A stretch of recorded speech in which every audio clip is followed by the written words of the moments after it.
Well, hello everyone.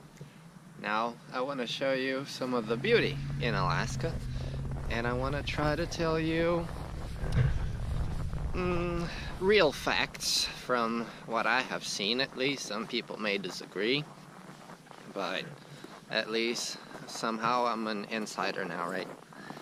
Um, Living in Alaska is a constant adventure. Like, if you want to get out and go to the store, you may have to face some ice and snow. You see, plowing is not the best here. So the snow is constantly just packed. So I had experience driving in snow in Pennsylvania, right? Not a vast experience, of course, but I can tell you I skid more than ever. And it's with the Subaru. You see, people love Subarus here because it seems they have a good performance for this kind of weather. Very outdoorsy. So people love hikes. I came here and I didn't have this passion in myself. Only arriving here, I realized that I love the city. I was born in São Paulo, right? That's the largest, busiest, most populated city in Brazil. And it's surprisingly similar to New York, but it has even more buildings and people and stuff. It's different in some aspects, of course, but I just love New York too. So I get here and I look there. You can probably see the lights are the city, but only a tiny bit that is probably not very clear right now is downtown. So the city is also very, vast, and businesses are scattered. And it doesn't mean that one area is much better than the other. I don't know historically how this happened, but this is how it is. No, forget about me. Look at this sunset. The snow. Maybe you can see there's the moon. And you may notice it's all mine. Right now, I'm the only one, so that's another thing. Of course, there aren't many people in Alaska. So it's common that I spend over an hour hiking and I don't meet anyone.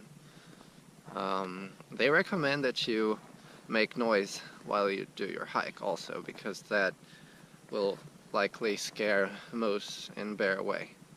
Because if you startle them, it may not end well. Well, it is kind of cold, I have to say.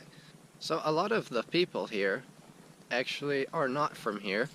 They come because they're gonna visit somebody, because they want to study one term in college, because, I don't know, X reasons, and they end up staying because it's fantastic, really. It is true that it's hard to show with a camera what you're seeing in person, or maybe even what you feel here, because the mountains are so big sometimes, and you're right in the middle of a range, and you're just nothing compared to that. Yeah, I had to close my coat because it's cold. Now, another thing that a lot of people are curious about, a lot of people dream about, is seeing the northern lights, aurora borealis. I was very fortunate that, say 10 days after I got here, I was able to see it. Oh, look at the birdies. And it's such a crazy thing. It's like you're tripping, basically, because it's dark. It has to be very dark and the sky has to be clear. So for our not so good human eye, we have to try to focus on the lights. And in the meantime, you're also staring upwards, and the cold, you're kind of dizzy. Think about that. Now, you're seeing these lights dance, and they sometimes move fast, sometimes they don't. They are definitely not following any standard or pattern. They are kind of like fire when you see fire burning, and it just feels like something out of this world, and like they're desperately trying to communicate with you somehow.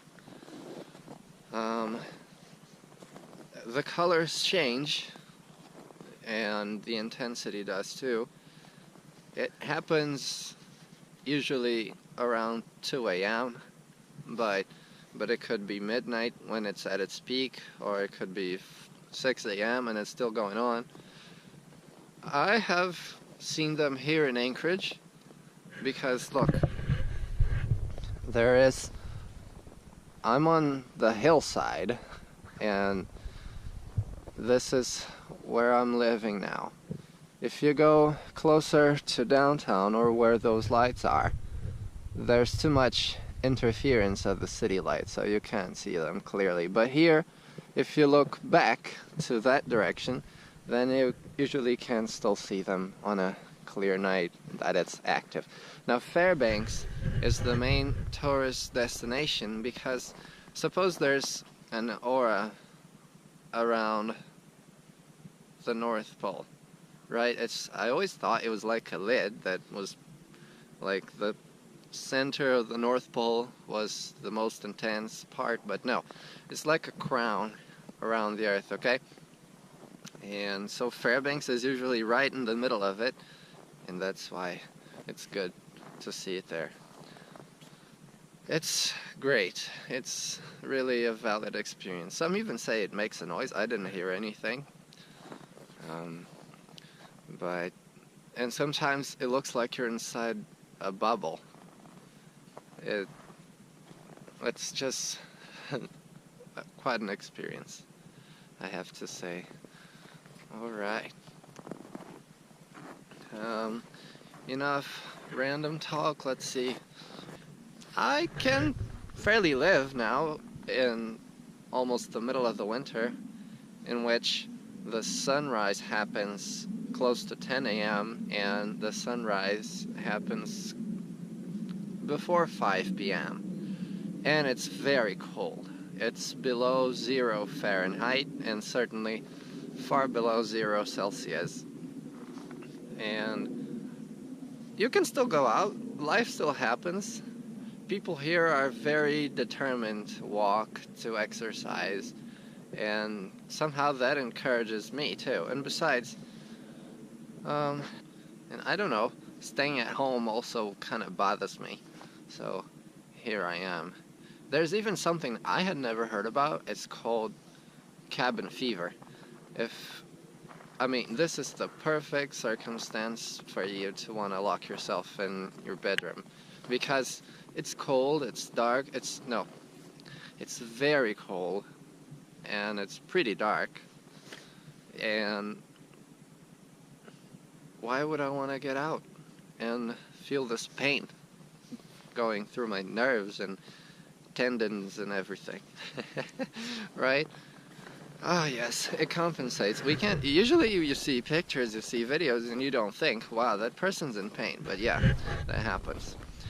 Or, more than that, it happens we stop feeling everything. I can't feel these fingers right now, even though they're inside the gloves.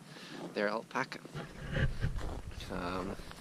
But yeah, so the cabin fever is like you just stay inside and you develop some some fear of ever getting out again. I fear for that, so I want to try to keep active. Okay, guys, I'll let you go. Look at the moon. Look at this. All right.